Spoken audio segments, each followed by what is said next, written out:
Реконструкция бывшей ведомственной дороги Ангарского электролизно-химического комбината завершится в конце июля. Сейчас на объекте идут работы. Подрядчик должен отремонтировать участок от первого поста до города. Его длина почти 5 километров. По условиям контракта дорожные рабочие должны заменить полотно, нанести разметку и искусственные неровности, а также установить опоры для освещения.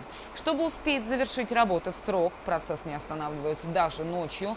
Напомню, АХК передал дорогу муниципалитету в конце 2017 года, а также перечислил в бюджет более 25 миллионов рублей на ее реконструкцию.